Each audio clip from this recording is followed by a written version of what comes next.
Hello बच्चों, this is your very own pain physician and biology guru doctor Anshuman Agrawal. Once again start करते हैं बच्चों next lecture 2 of chapter 2 of 12th class, है ना। तो 12th क्लास में बच्चों रिप्रोडक्शन इन ऑर्गेनिजम्स, जो कि यूनिट 1 का फर्स्ट चैप्टर है, दैट वी हैव कंप्लीटेड, जिसमें हमने बेसिक्स की बात करी थी रिप्रोडक्शन के, टाइप्स ऑफ रिप्रोडक्शन के बेसिक्स की बात करी थी, asexual reproduction and sexual reproduction.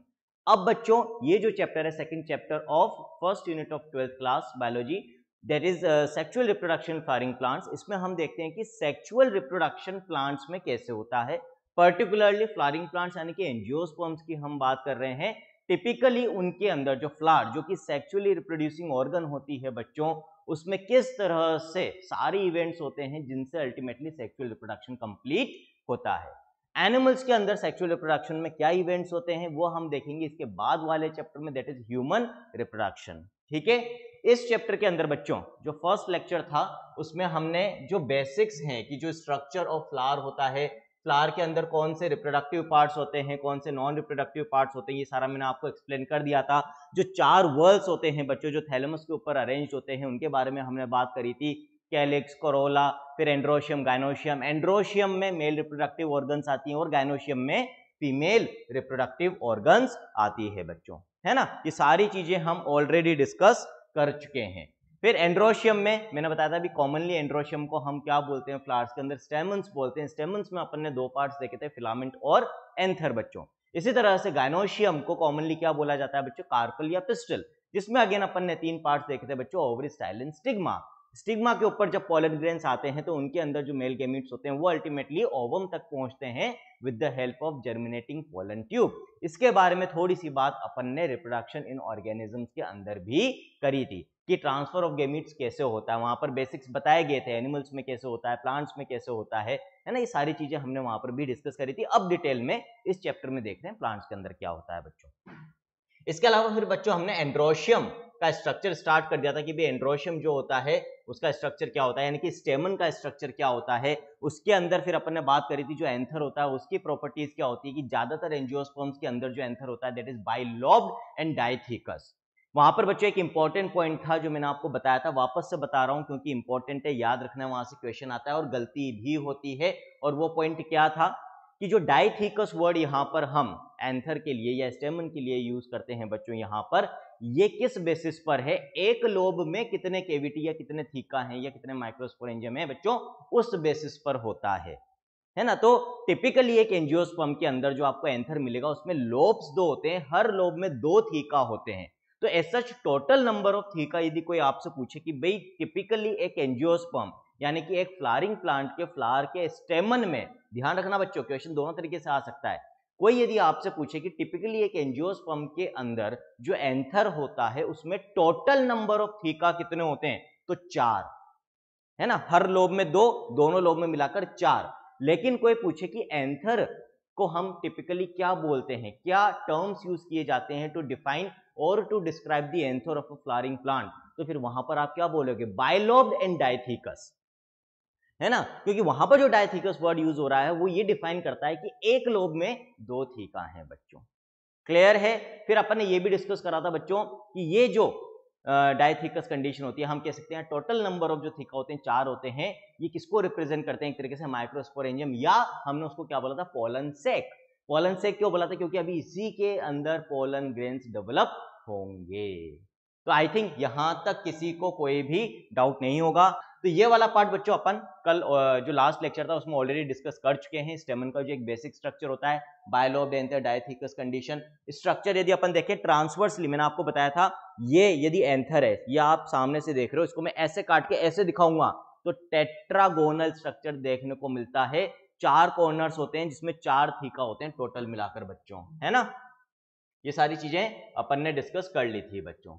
चलो, एक लॉन्जिट्यूडनल ग्रुप की भी बात होगी थी जो हर लोब में 2 थीका को सेपरेट करने का काम करती है और लॉन्जिट्यूडनली पूरी लेंथ में एक्सटेंड करती है। अब बच्चों आज हम आगे की बात करेंगे और आगे की बात में हम क्या बात करेंगे, एक तो माइक्रोस्पोरेंजियम का स्ट्रक्चर देखेंगे।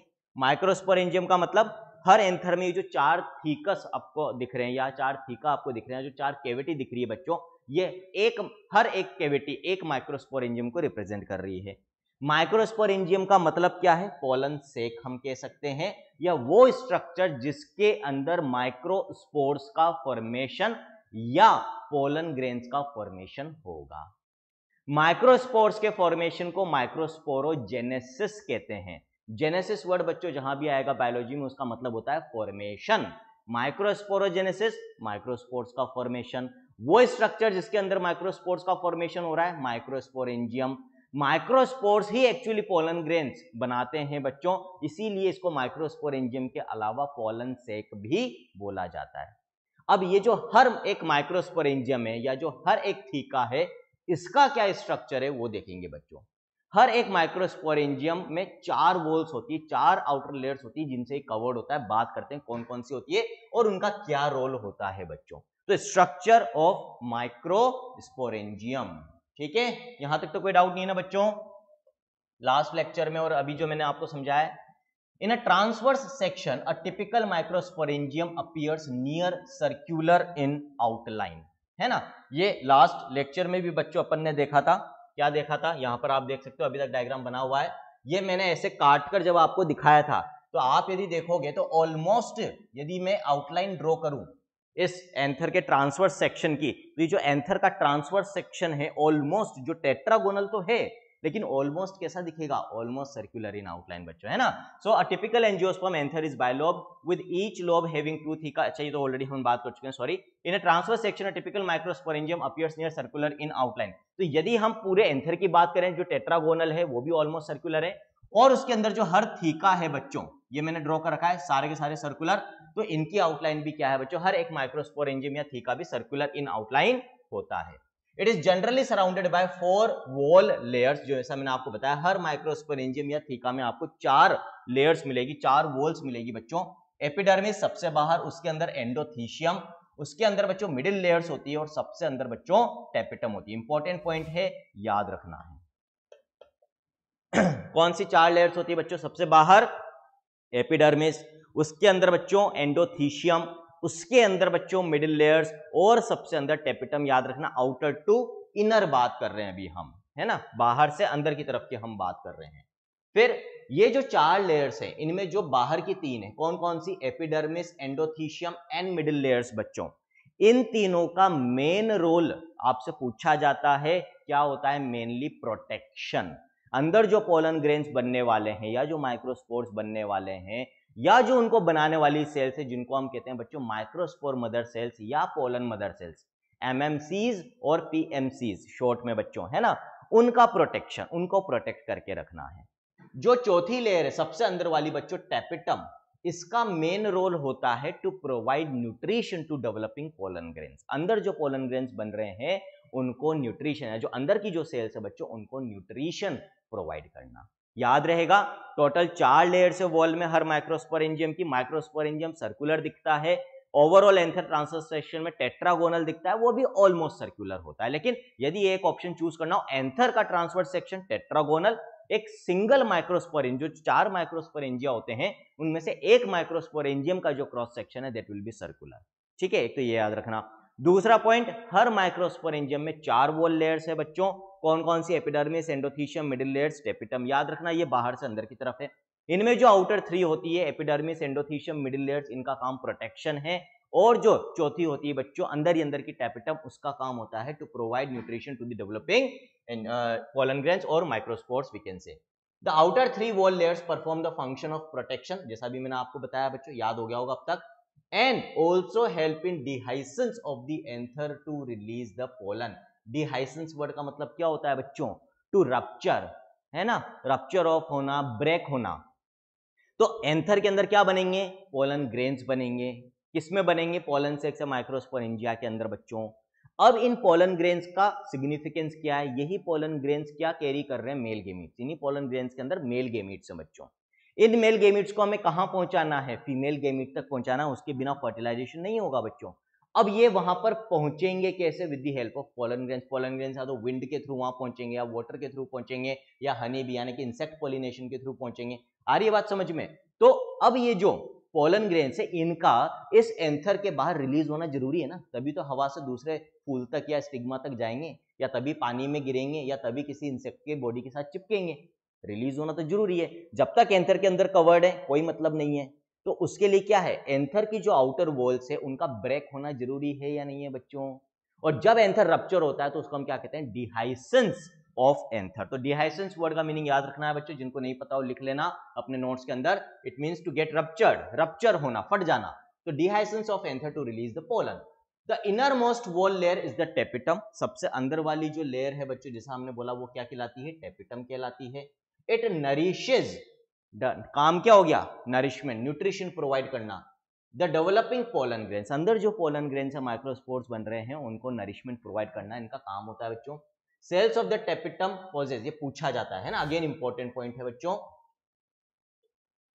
प्रोटेक्शन तो याद रह जाता है ना, नरिशमेंट भी याद रह जाता है कि टेपिटम का फंक्शन नरिशमेंट है। लेकिन कई बार ये जो स्टेटमेंट्स में आ जाता है ना पॉइंट, ये आप लोग भूल जाते हो बच्चों, यहां कंफ्यूज हो जाते हो। क्या कि जो टेपिटम की सेल्स है उनमें जो साइटोप्लाज्म होता है वो डेंस होता है, और जनरली एक से ज्यादा न्यूक्लियस आपको टेपिटम की सेल्स के अंदर देखने को मिलेंगे।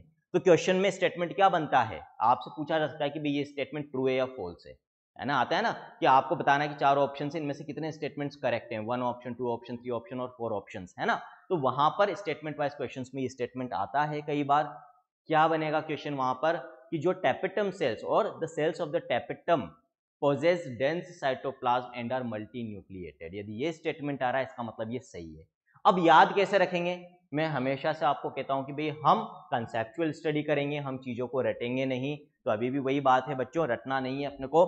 कैसे इसको कंसेप्चुअली समझेंगे हम या याद रखेंगे, देखो डेंस साइटोप्लाज्म क्यों है, नरिशमेंट प्रोवाइड करना है। नरिशमेंट प्रोवाइड तभी तो कर पाएगी ये सेल्स जब इनके खुद के पास स्टोर्ड न्यूट्रिएंट्स हों। भाई आज यदि मेरे को किसी को खाना देना है तो मेरे पास खाना होना चाहिए, तभी तो मैं दूसरे को खाना दूंगा। इसका मतलब क्या है, टेपिटम की सेल्स अपने साइटोप्लाज्म में न्यूट्रिएंट्स को, रिजर्व फूड मटेरियल को स्टोर करके रखती है। और यही कारण है कि क्योंकि बहुत सारे न्यूट्रिएंट्स इनके साइटोप्लाज्म में रिजर्व्ड हैं, स्टोर्ड हैं, जिसके कारण से ही इनका साइटोप्लाज्म कैसा होता है बच्चों, डेंस साइटोप्लाज्म। अब तो नहीं भूलोगे ना, रीजन समझ में आ जाएगा बच्चों, तो फिर कभी नहीं भूलोगे, रटने की जरूरत ही नहीं पड़ेगी। मल्टी न्यूक्लिएटेड क्यों है बच्चों, मल्टी न्यूक्लिएटेड, देखो न्यूक्लियस का काम होता है to control the cell function. Multinucleated cell में कंट्रोल ज्यादा या रेगुलेशन ज्यादा बेटर हो जाएगा, क्योंकि पर्टिकुलर एक न्यूक्लियस को जितना अमाउंट ऑफ साइटोप्लाज्म रेगुलेट करना है वो डिवाइड हो गया है ना, न्यूक्लियस के बीच में, न्यूक्लियाई के बीच में काम डिवाइड हो रहा है, तो बेटर एफिशिएंसी होगी। और क्योंकि ये न्यूट्रिशन पॉइंट ऑफ व्यू से इंपॉर्टेंट सेल्स है बच्चों, इसीलिए ये मल्टी न्यूक्लिएटेड भी है और इनका डेंस साइटोप्लाज्म है। अब ये पॉइंट मेरे हिसाब से कभी नहीं भूलोगे आप, है ना। ठीक, आगे बढ़ते हैं।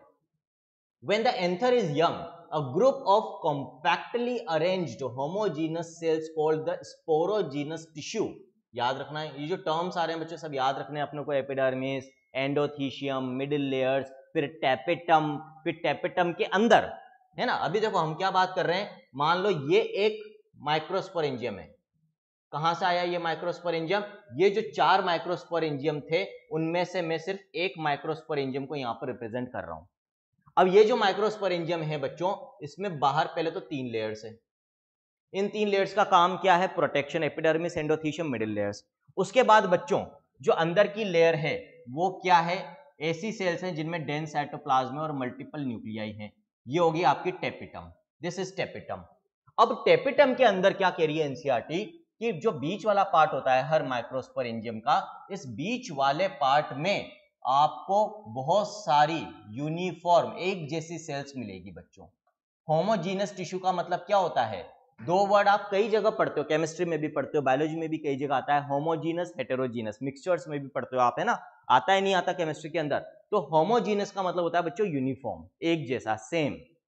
Heterogeneous, non uniform, different. Homogeneous tissue का मतलब होता है, टिश्यू का मतलब क्या होता है, group of cells similar in structure, function, origin हम कहते हैं। स्ट्रक्चर और फंक्शन लेकिन जरूरी नहीं है हमेशा सेम हो। स्ट्रक्चरल ऑर्गेनाइजेशन इन एनिमल्स में पढ़ाऊंगा मैं आपको बहुत अच्छे से बच्चों, है ना, टिश्यू में हम बात करेंगे इसकी, और जब एनाटॉमी की बात करेंगे, एनाटॉमी ऑफ फ्लावरिंग प्लांट्स, वहां पर भी बात होगी बच्चों। तो टिश्यू को जब हम डिफाइन करते हैं तो हम कहते हैं एक तरीके से, अभी हम सिर्फ बेसिक्स के बारे में बात करते हैं, इन जनरल हम कहते हैं ग्रुप ऑफ सेल्स, है ना। अब ये जो ग्रुप ऑफ सेल्स है यदि ये अलग अलग हो हम कहेंगे हेटेरोजीनस टिश्यू है ना। लेकिन यदि सारी सेल्स एक टिश्यू की बिल्कुल एग्जैक्टली एक जैसी हो तो हम कहेंगे होमोजीनस टिश्यू है। तो हर माइक्रोस्पोरेंजियम का जो सेंट्रल पार्ट होता है, जब एंथर यंग होता है, ध्यान रखना यंग एंथर की बात कर रहा हूं, क्योंकि जब एंथर मैच्योर हो जाएगा तब तो फिर बीच में क्या भर जाएंगे, पोलन ग्रेन्स बन चुके होंगे ना, तब तो आपको सेंटर में पोलन ग्रेन्स मिलेंगे। लेकिन यंग एंथर में जिसमें अभी पोलन ग्रेन्स बने नहीं है, उनमें इस समय बीच में क्या मिलेगा आपको, एक होमोजीनस टिश्यू मिलेगा। होमोजीनस टिश्यू का मतलब ऐसा टिश्यू जिसमें सारी सेल्स एक जैसी है। और क्योंकि ये टिश्यू, ये जो सेल्स है इस टिश्यू की, ये आगे चलकर क्या बनाने वाली है, माइक्रोस्पोर्स, यानी कि स्पोर्स बनाने वाली है। इसीलिए इस टिश्यू को हम क्या नाम देते हैं बच्चों, इस टिश्यू को हम नाम देते हैं स्पोरोजीनस टिश्यू, है ना। तो sporogenous tissue occupies the centre of each microsporangium. यहां तक बच्चों कोई भी डाउट हो बता दो, आई थिंक क्लियर हो गया होगा। आ गया स्पोरोजीनस टिश्यू।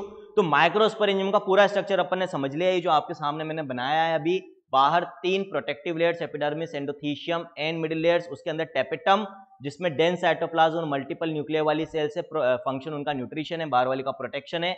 फिर सेंटर में होमोजीनस टिश्यू है जिसको स्पोरोजीनस टिश्यू कहते हैं। क्यों? क्योंकि इसकी सेल से अब क्या बनने वाले हैं, माइक्रोस्पोर्स बनने वाले हैं, और वही माइक्रोस्पोर्स अल्टीमेटली पोलन ग्रेन्स में मैच्योर होते हैं, डेवलप होते हैं। चलो भाई ठीक है, यहां तक बात समझ में आ गई। अब स्ट्रक्चर देख लिया, किस टिश्यू से माइक्रोस्पोर्स बनते हैं वो भी हमने देख लिया। बीच में भरा हुआ है जो मैंने येलो कलर से बनाया बच्चों, जिसको स्पोरोजीनस टिश्यू कहते हैं। अब इस स्पोरोजीनस टिश्यू से माइक्रोस्पोर्स बनेंगे, और माइक्रोस्पोर्स के फॉर्मेशन को अभी थोड़ी देर पहले मैंने आपको बताया क्या बोलते हैं, microsporogenesis. Genesis means formation. Now, as the anther develops, the cells of the sporogenous tissue undergo meiotic divisions to form microspore tetrads. अब इसको समझेंगे इस पॉइंट को। तो स्पोरोजीनस टिश्यू क्या बनाएगा, माइक्रोस्पोर्स बनाएगा। एंजियोस्पर्म्स के अंदर यानी कि फ्लावरिंग प्लांट्स के अंदर बच्चों, जो मेन प्लांट बॉडी, जो पूरा प्लांट है, उसकी हर एक सेल कैसी है, डिप्लॉयड इन नेचर। कैसी है बच्चों, diploid in nature. 2 sets of chromosome, जैसे हम भी डिप्लॉयड इन नेचर है ना। अब यहां पर पर्टिकुलरली एंथर, क्योंकि मेल रिप्रोडक्टिव ऑर्गन को रिप्रेजेंट कर रहा है या उसके पार्ट को रिप्रेजेंट कर रहा है जिसके अंदर मेल गेमीट्स बनेंगे, तो एक्चुअली जो मेल गेमीट्स हैं वो कैसे होंगे बच्चों, हैप्लॉइड। गेमीट्स कैसे होते हैं, यूनिवर्सली हैप्लॉइड होते हैं। ये ऑलरेडी मैं पॉइंट आपको बता चुका हूं। रिप्रोडक्शन इन ऑर्गेनिजम्स में universally without any exception gamete हमेशा आपको हैप्लॉइड मिलेंगे। कभी भी स्टेटमेंट आ जाए गेमीट में बी डिप्लॉइड, गलत है। गेमीट हमेशा हैप्लॉइड ही होगा। तो यहां पर हमें डिप्लॉइड सेल से, ये स्पोरोजीनस टिश्यू के, इनसे हैप्लॉइड गैमीट बनाना है।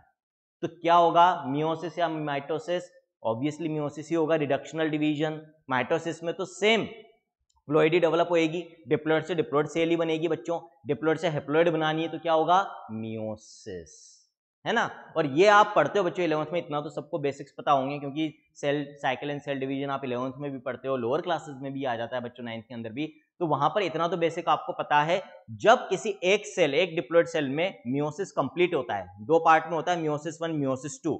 अल्टीमेटली जब मियोसिस 2 कंप्लीट हो जाता है तो एक पेरेंट सेल से, एक डिप्लॉइड सेल से कितनी हैप्लॉइड सेल्स बनती है, 4 हैप्लॉइड सेल्स बनती है। सबको पता है ये चीज, है ना। तो यहां पर भी अब क्या होगा, ये जो स्पोरोजीनस टिश्यू की सेल्स है बच्चों, इन सेल्स में there will be meiotic division, यानी कि मियोसिस होगा।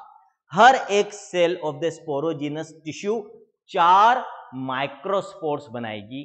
क्योंकि ये माइक्रोस्पोर्स 4 के ग्रुप में प्रेजेंट हैं या 4 के ग्रुप में बन रहे हैं, क्लस्टर्स में बन रहे हैं, 4 का ग्रुप क्या कहलाता है, टेट्राड कहलाता है। कलेक्शन ऑफ 4 थिंग्स क्या कहलाएगा बच्चों, टेट्राड। इसीलिए हमने क्या बोला, माइक्रोस्पोर टेट्राड्स का फॉर्मेशन हो रहा है। I think clear now. As each cell of the sporogenous tissue is capable of giving rise to a microspore tetrad, each one is a potential pollen or microspore mother cell. एक और term आ गया, अभी जो थोड़ी देर पहले मैंने ये term use किया भी था, तो अब समझ में आ गया होगा मैं किसकी बात कर रहा था।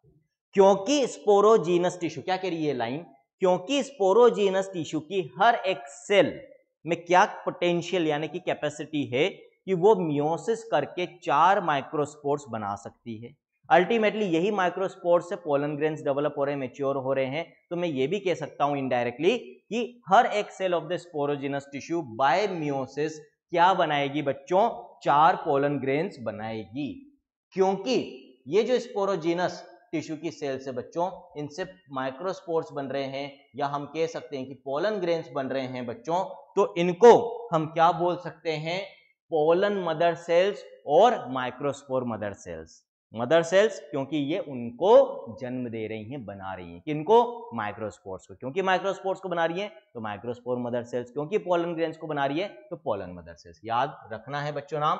पोलन मदर सेल्स के लिए शॉर्ट में एनसीईआरटी ने भी यूज कर रखा है, हम पीएमसी टर्म यूज कर लेते हैं, और एमएमसी माइक्रोस्पोर मदर सेल के लिए कर सकते हैं। The process of formation of microspores from a pollen mother cell or microspore mother cell through meiosis is called microsporogenesis. आगे डेफिनेशन समझ में आ गया, what is microsporogenesis?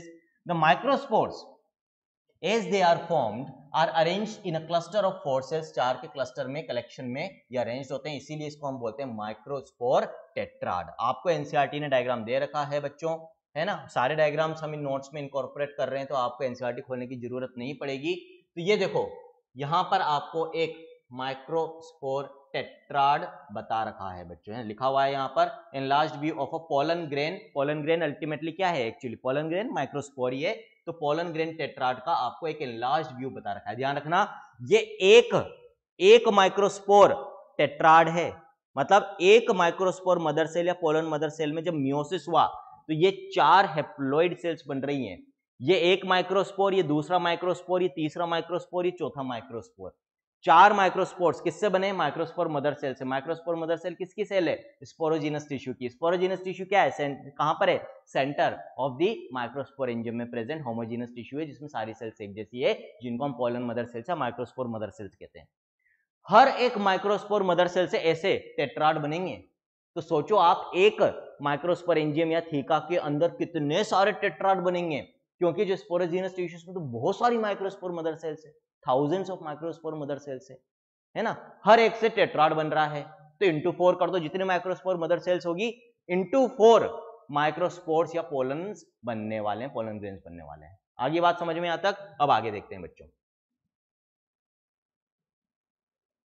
ठीक है।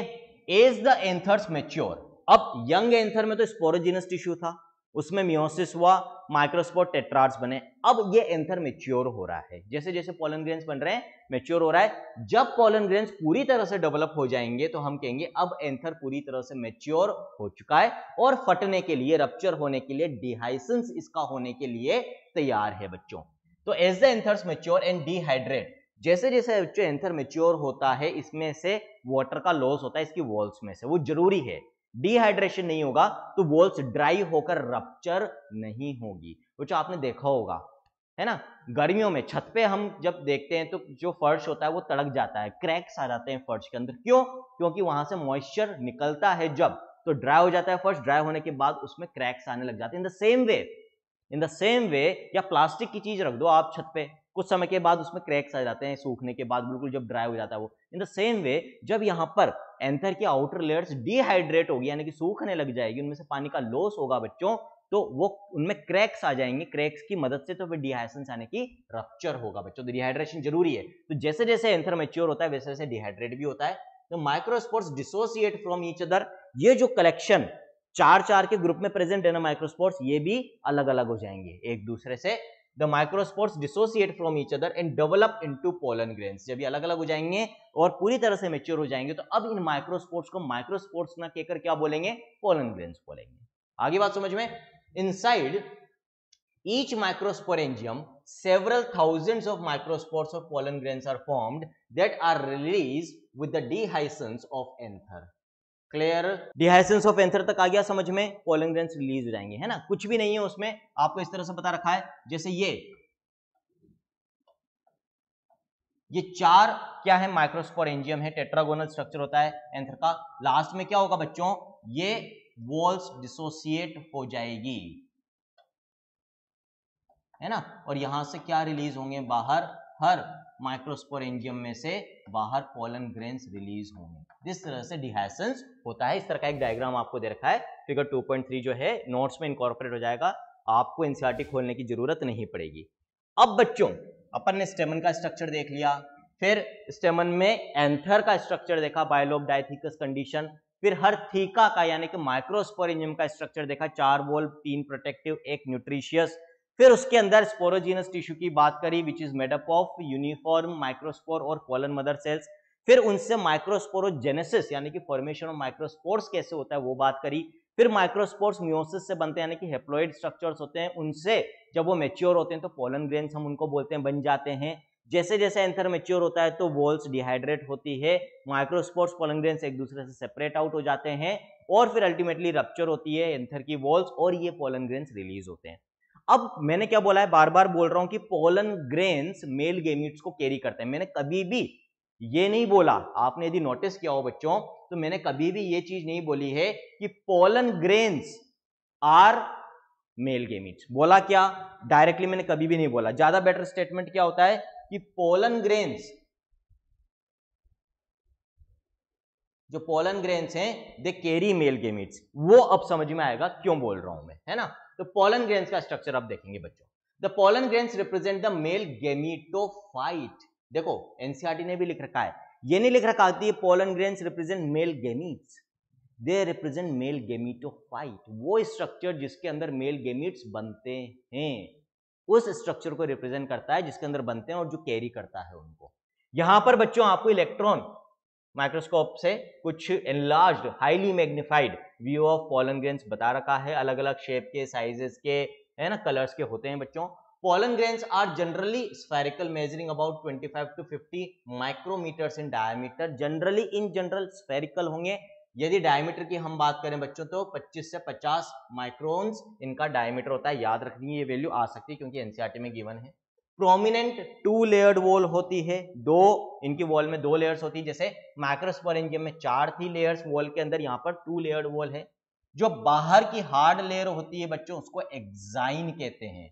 क्या बोलते हैं? एक्साइन कहते हैं। और सिंपल लॉजिकल बात यही है, यदि मैं आपसे पूछूं कॉमन सेंस लगाकर यदि हम बात करें, बाहर की लेयर का काम क्या होना चाहिए? हमेशा प्रोटेक्शन, और इसीलिए हार्ड भी है, टफ भी है, रेजिस्टेंट भी है। ये जो बाहर की एक्साइन लेयर होती है ये किस मटेरियल की बनी होती है इसके बारे में आपने 11th में डेफिनेटली पढ़ा होगा। बायोमोलिक्यूल्स के अंदर भी इसकी बात होती है बच्चों, स्पोरोपोलेनिन। स्पोरोपोलेनिन क्या है बच्चों? हार्डेस्ट सब्सटेंस नोन है बच्चों ये, है ना। तो which is one of the most resistant organic material known, अभी तक नोन। जो अपन बोलते हैं जैसे एनिमल्स के अंदर जो हार्डेस्ट सब्सटेंस है दैट इज इनेमल, जो दांतों की आउटर कवरिंग होती है, उससे भी ज्यादा हार्ड सब्सटेंस इसको माना जाता है स्पोरोपोलेनिन। अभी तक इस स्पोरोपोलेनिन की हमें एग्जैक्ट केमिकल नेचर नहीं पता बच्चों, है ना, लेकिन ये हाईली रेजिस्टेंट होता है, इजिली डिस्ट्रॉय नहीं होता बच्चों। It can withstand high temperatures, strong acid, strong alkalis यानी कि बेसिस, तो स्ट्रॉन्ग एसिड से डिस्ट्रॉय नहीं होगा, स्ट्रॉन्ग बेसिस से डिस्ट्रॉय नहीं होगा, हाई टेम्परेचर पर डिस्ट्रॉय नहीं होगा, बहुत रेजिस्टेंट होता है, बहुत टफ होता है। No enzyme that degrades sporopollenin is so far known। अभी तक ऐसा कोई एंजाइम हमें नहीं पता जो स्पोरोपोलेनिन को डाइजेस्ट या ब्रेक डाउन कर सके।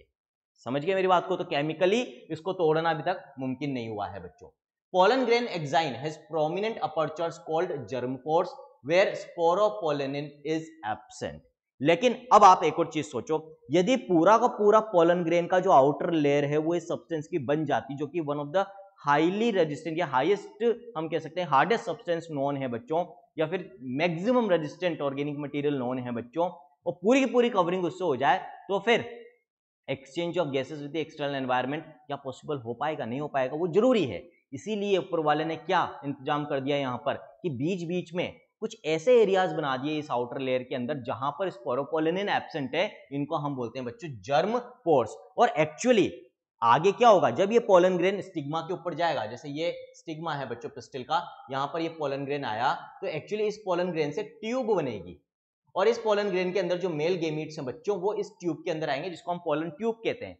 तो इस ट्यूब के जर्मिनेट या बनने के लिए भी तो जगह चाहिए ना आउटर लेयर में, तो ये भी कहां से बनेगी? जर्म पोर से। आगे बात समझ में? तो जर्म पोर की सिग्निफिकेंस ये होती है। Where sporopollenin is absent, pollen grains are well preserved as fossils because of the presence of sporopollenin। यदि किसी फ्लावर के स्पोरोपोलेनिन कहीं गिर जाए और मिट्टी में दब जाए तो वो कई सालों तक प्रिजर्व्ड रह सकते हैं because of the presence of sporopollenin, क्योंकि वो इजीली डिस्ट्रॉय नहीं होता। The exine exhibits a fascinating array of patterns and designs. जैसा मैंने बोला था वेरियस शेप्स एंड साइजेस के होते हैं, मतलब जो आउटर इनकी डिजाइन होती है ऑलमोस्ट स्फेरिकल होते हैं, लेकिन बाहर ये जो आपको अलग अलग डिजाइन मिल रही है because of different pattern of sporopollenin है बच्चों। The inner wall of the pollen grain को क्या बोलेंगे, बाहर वाली को एक्साइन बोला था, अंदर वाली को क्या बोलोगे बच्चों, इंटाइन बोलोगे। The outer layer is called exine and the inner layer is called intine. It is a thin and continuous layer made up of cellulose and pectin, है ना। थिन एंड कंटिन्यूअस लेयर है, किसकी बनी हुई है, बाहर वाली किसकी बनी हुई थी, एक्साइन स्पोरोपोलेनिन की, जिसको कोई एंजाइम कोई केमिकल डिस्ट्रॉय नहीं कर सकता। अंदर वाली वो टफ भी थी, हार्ड भी थी। ये कैसी है, थिन है, वो नॉन कंटिन्यूअस थी बच्चों, बीच बीच में पोर्स थे, एब्सेंट था स्पोरोपोलेनिन। ये कंटिन्यूअस है, किसकी बनी हुई है, सेल्यूलोज और पेक्टिन की बनी हुई है। सेल्यूलोज और पेक्टिन क्या होते हैं बच्चों, कार्बोहाइड्रेट्स होते हैं, पढ़ते हैं हम बायोमोलिक्यूल्स के अंदर। The cytoplasm of pollen grain is surrounded by a plasma membrane। फिर इन दोनों लेयर्स के अंदर आपको एक प्लाज्मा मेम्ब्रेन मिलेगी, जिसके अंदर आपको साइटोप्लाज्म मिलेगा। When the pollen grain is mature, it contains two cells, the vegetative cell and the generative cell। अब यहाँ से अगेन इंपॉर्टेंट पार्ट चालू हो गया, समझने वाला पार्ट में कह सकता हूँ, इंपॉर्टेंट तो वैसे सारी चीजें ही जो मैं पढ़ा रहा हूँ यहाँ पे, समझने वाला पार्ट अब चालू हो गया वापस से। क्या बोल रही है यहाँ पर NCERT, cytoplasm of pollen grain is surrounded by plasma membrane, plasma membrane से सराउंडेड होता है ना। उसके बाहर बाकी की दोनों आउटर लेयर है। अभी ये प्लाज्मा मेम्ब्रेन रिप्रेजेंट कर रहा हूं बच्चों में। अब when the pollen grain is mature it contains two cells, the vegetative cell and the generative cell. यहां पर देखो आपको बता भी रखा है, ये वाला एनसीईआरटी का ही डायग्राम है 2.5b बच्चों। स्टेजेस बता रखी है, microspore maturing into a pollen grain कैसे मैच्योर होता है यहाँ पर, है ना। ये एक माइक्रोस्पोर था, हैप्लॉइड माइक्रोस्पोर। फिर यहाँ पर वेक्यूल्स और न्यूक्लियस हैं बच्चों, इसके जो मल्टीपल वेक्यूल्स उनसे एक सिंगल वेक्यूल रह गया बच्चों। फिर न्यूक्लियर डिवीजन हो रहा है बच्चों यहाँ पर, जिसमें असिमेट्रिक स्पिंडल, क्योंकि असिमेट्रिक अनइक्वल डिवीजन है, एक बड़ी सेल बनेगी एक छोटी सेल बनेगी यहाँ पर, है ना। जो बड़ी सेल बनती है बच्चों, अब देखना एक ही पोलन ग्रेन के अंदर दो सेल से, ध्यान रखना, जो एक माइक्रोस्पोर था उसके अंदर ही न्यूक्लियर डिवीजन हुआ, इंट्रान्यूक्लियर, है ना, अंदर हुआ इंट्रासाइटोप्लाज्मिक डिवीजन हुआ न्यूक्लियस का, और वहां पर बच्चों फिर अब दो सेल्स बन गई है। क्लियर है, एक बड़ी सेल एक छोटी सेल, क्योंकि असिमेट्रिक स्पिंडल यानी कि अनइक्वल डिवीजन यहां पर हुआ है, सेल के अंदर ही हो रहा है।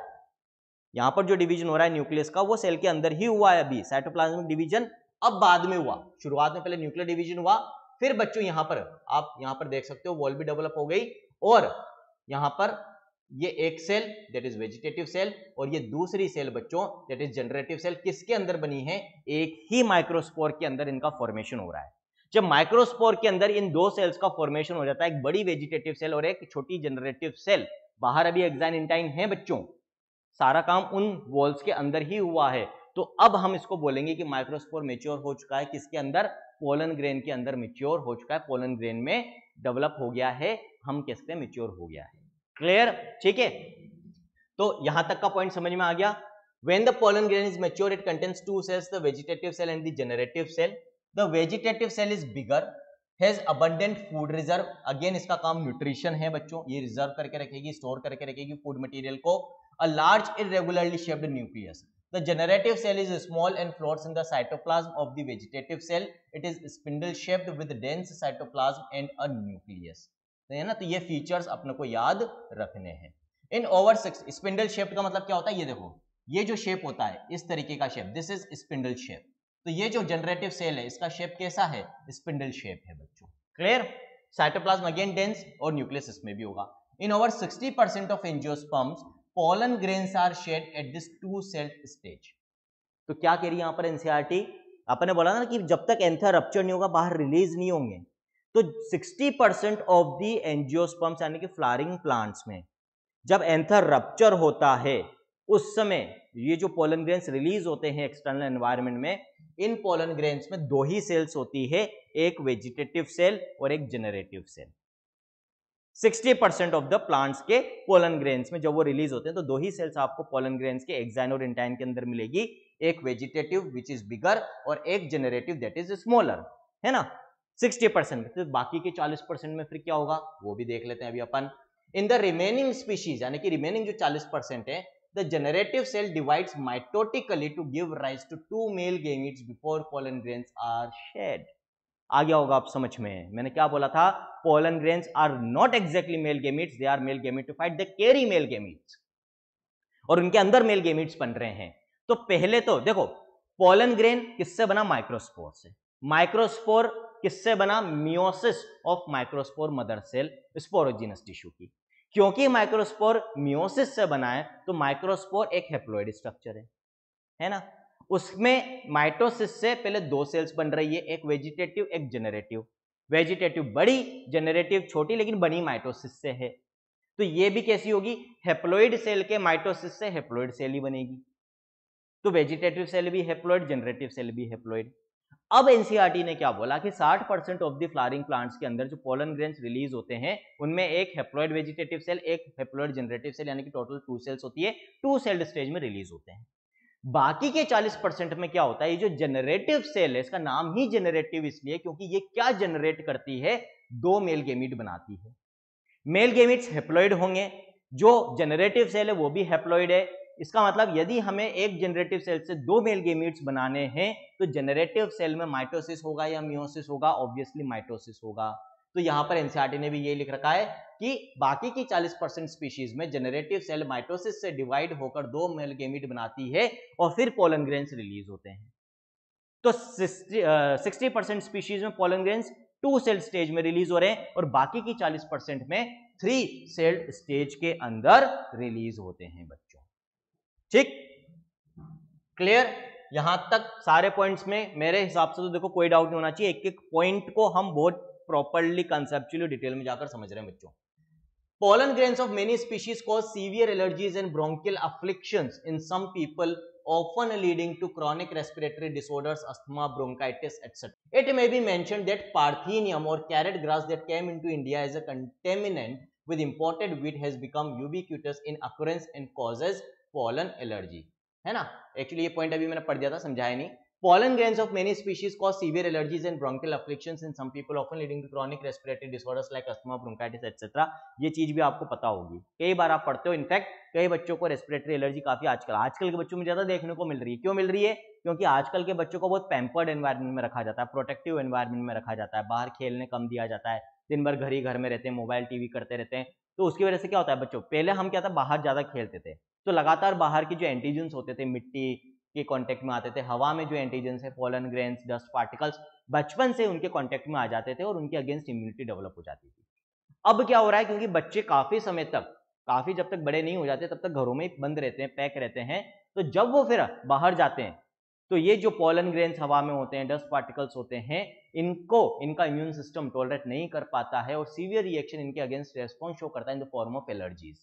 और कईयों में जिनमें बहुत सीवियर ये रेस्पिरेटरी एलर्जी होती है उनमें हम उसको क्या बोलते हैं बच्चों, अस्थमा बोलते हैं, है ना। तो जो अस्थमेटिक पेशेंट्स होते हैं या जिन बच्चों में या पेशेंट्स में, लोगों में रेस्पिरेटरी एलर्जी काफी कॉमन होती है, उनमें जब भी पॉलिनेशन का सीजन होता है या पोलन ग्रेन्स के रिलीज होने का सीजन होता है बच्चों, उस समय अस्थमेटिक अटैक्स आना या रेस्पिरेटरी एलर्जी बढ़ जाना बहुत आम तौर पर देखा जाता है ना, बहुत कॉमनली देखा जाता है। कॉमनली का ली और आम तौर का आम मिलाकर आमली बना दिया मैंने, सॉरी फॉर दैट, ठीक है। तो pollen grains of many species cause severe allergies and bronchial afflictions. Bronchial afflictions का मतलब क्या है बच्चों, ब्रोंकियल अफ्लिक्शंस के लिए हम कह रहे हैं जो हमारा विंड पाइप होता है उसमें कुछ पार्ट्स हम पढ़ते हैं, breathing and exchange of gases में बताऊंगा, ट्रेकिया होता है, फिर मेजर ब्रोंकाई होते हैं, फिर नीचे और ब्रोंक्यूल्स होते हैं। तो ये जो रेस्पिरेटरी ट्री होता है, विंड पाइप होता है, उसके लिए जो ट्यूब्स होती है उनके लिए अपन ब्रोंकियल ट्यूब्स वर्ड यूज करते हैं बच्चों। और ये जो ब्रोंकाई होते हैं, जो विंड पाइप की ब्रांचेस या ट्यूब्स होती है, इनमें सूजन आ जाती है, इन्फ्लेमेशन हो जाता है जब भी एलर्जी होती है, तो है ना, उनको अपन ब्रोंकियल अफ्लिक्शंस कहते हैं। और कई बार इन्फेक्शन भी हो जाता है, तो जिसकी वजह से अस्थमा हो सकता है, इन्फ्लेमेशन यदि हो रहा है तो ब्रोंकाइटिस उसको हम बोलेंगे बच्चों, है ना, ये सारी चीजें होती है। अब यहाँ पर एक प्लांट के बारे में आपको बताया है जिसकी वजह से ये रेस्पिरेटरी एलर्जी या अस्थमेटिक अटैक्स बहुत कॉमनली भारत में होते हैं, और उस प्लांट का नाम है पार्थेनियम और कैरेट ग्रास। मजे की बात यह है कि ये हमारे देश का नेटिव ओरिजिनल नेचुरल प्लांट नहीं है, वास्तव में ये हमारे देश में नहीं मिलता था, है ना। ये किसके साथ आया बाहर से, जब हमने व्हीट इंपोर्ट किया बच्चों तो उसके साथ ये भारत में आया था, है ना। और जब व्हीट इंपोर्ट किया और उनको हमारे खेतों में उगाया बच्चों, तो उसके साथ साथ इसके ये भी उग गया, मतलब जब इसके सीड्स आ गए तो ये भी उग गया उनके साथ साथ, क्योंकि मिलावट के फॉर्म में, कंटेमिनेंट का मतलब होता है मिलावट के फॉर्म में गेहूं के दानों के साथ इसके दाने भी आगे थे। जब गेहूं के दाने हमने खेतों में बोए तो इसके दाने बीज भी बो दिए बच्चों, और उनके साथ उग गया। एक बार उगने के बाद बहुत तेजी से ये फैला, क्योंकि बहुत तेजी से फैलता है, और बहुत तेजी से फैला तो पूरे भारत में आपको पार्थेनियम कैरेग्रास मिल जाएगी। एक तरह का वीड है, खरपतवार, अनवांटेड प्लांट बच्चों। लेकिन सबसे बड़ा नुकसान इससे क्या हुआ, इसके पोलन ग्रेन्स रेस्पिरेटरी एलर्जी बहुत ज्यादा और सीवियरली और कॉमनली करते हैं बच्चों।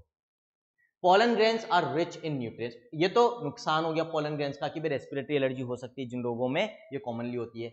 अब फायदा देखो, पोलन ग्रेन्स न्यूट्रिएंट्स में बहुत रिच माने जाते हैं क्योंकि इनमें स्टोर्ड फूड मटेरियल होता है बच्चों। अंदर जो वेजिटेटिव सेल है वो अपने अंदर बहुत सारा न्यूट्रिएंट स्टोर करके रखती है। वो तो एक्चुअली गेमीट्स के लिए स्टोर करके रख रही है, लेकिन अब इंसान ने इनको अपने काम में लेना स्टार्ट कर दिया, तो pollen grains are rich in nutrients. It has become a fashion in recent years to use pollen tablets as food supplement के फॉर्म में, आजकल टैबलेट्स के फॉर्म में अवेलेबल है। वेस्टर्न कंट्रीज में ये कल्चर ज्यादा है बच्चों। Large number of pollen products in the form of tablets and syrups are available in the market. Pollen consumption has been claimed to increase the performance of athletes and race horses में, है ना, athletes और race horses में भी इसका use करने लग गए हैं, उनकी एफिशिएंसी या जो आउटपुट है बच्चों या परफॉर्मेंस है उसको इंप्रूव करने के लिए। पोलन प्रोडक्ट्स के कुछ डायग्राम्स आपको एनसीईआरटी ने दे रखे हैं, पता होने चाहिए बच्चों आपको, है ना, सारे डायग्राम्स अच्छे से देखकर जाने हैं एनसीईआरटी के। When once they are shed, एक बार जब pollen grains shed हो जाते हैं, pollen grains have to land on the stigma before they lose viability if they have to bring about fertilization. Viability का मतलब होता है एक तरह से जिंदा रहना, है ना। तो पोलन ग्रेन्स जब तक पोलन ट्यूब बनाने की कैपेसिटी रखते हैं, जब तक वो जिंदा हैं, पूरी तरह से डिस्ट्रॉय नहीं हुए हैं, खत्म नहीं हुए हैं, तब तक उनको वायबल बोलेंगे, जब तक उनमें फर्टिलाइजेशन की कैपेसिटी है। और हर पोलन ग्रेन का जो वायबल पीरियड होता है after it is being shed off, एक बार निकल गया एंथर से, उसके बाद इसको कहां पहुंचना है, स्टिग्मा ऑफ द पिस्टल या कार्पल, अभी समझाया था मैंने, वहां से पोलन ट्यूब बनेगी, फिर मेल गेमीट्स, जो इसमें 2 मेल गेमीट्स हैं, वो उस पोलन ट्यूब से अल्टीमेटली ओवरी के अंदर जाएंगे। कैसे जाएंगे, आगे क्या होगा वो तो अभी अपन आगे देखेंगे फर्टिलाइजेशन के इवेंट्स में। अभी लेकिन मेन चीज क्या है कि इसके पहले कि इनकी फर्टिलाइजिंग कैपेसिटी खत्म हो, यानी कि इनका वायबल पीरियड खत्म हो, उसके पहले इनका स्टिग्मा के ऊपर पहुंचना जरूरी है। तो वायबल पीरियड पोलन ग्रेन्स का अलग अलग होता है, एक तो ये पॉइंट पता होना चाहिए। अब किसका कितना होता है सबका तो याद रख नहीं सकते, तो जिनका एनसीईआरटी ने दे रखा है वो याद रख लेते हैं बच्चों, उतना मोर देन सफिशिएंट है। So the period for which pollen grains remain viable is highly variable, बहुत अंतर होता है, सब में अलग अलग होता है, and to some extent depends on the prevailing temperature and humidity, बाहर का टेम्परेचर और मॉइस्चर कंटेंट कितना है उस पर डिपेंड करता है। In some cereals such as rice and wheat, चावल में और गेहूं में pollen grains lose viability within 30 minutes, release होने के बाद 30 मिनट के अंदर ही स्टिग्मा तक नहीं पहुंचे तो काम के नहीं है, ध्यान रखना। लेकिन कुछ और प्लांट्स में like members of Rosaceae, Leguminosae and Solanaceae, they maintain viability for months, है ना, मंथ्स तक वायबिलिटी रहती है। अब यहां पर आपके दिमाग में घंटी बजनी चाहिए, मैं आपको कई बार बोलता हूं सोचा करो बच्चों, क्वेश्चन उठने चाहिए।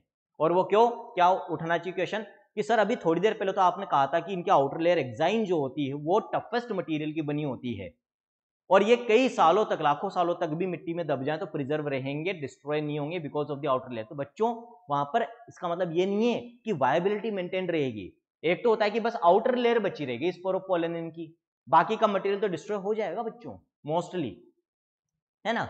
लेकिन अब वो जो आपको कई हजार साल के बाद मिट्टी में दबा पोलन ग्रेन मिला है, यूजुअली बोल रहा हूं, यहां पर भी एक्सेप्शंस हैं और किताब में मेंशन्ड भी हैं, बात करेंगे हम, है ना, बट यूजुअली ये देखा जाता है कि इतने हजारों साल के बाद यदि कोई पोलन ग्रेन मिल रहा है तो उसमें फर्टिलाइजिंग कैपेसिटी खत्म हो जाती है। तो यदि खत्म हो गई तो हम कहेंगे अब वो वायबल नहीं है ना, प्रिजर्व तो रह गया एज फॉसिल लेकिन वायबल नहीं है। लेकिन बच्चों एक्सेप्शंस हैं, कई फॉसिल पोलन ग्रेन्स जो हमें कई हजारों साल बाद मिले उनमें वायबिलिटी मिली है, देयर आर सम एक्सेप्शंस। तो वायबल पीरियड वेरी करता है, it may be from few minutes to many years also, है ना। और आपको भी ये याद रखना, एनसीईआरटी ने भी ये बोल रहा है, इट इज हाईली वेरिएबल, यही बोल रही है एनसीईआरटी बच्चों, है ना।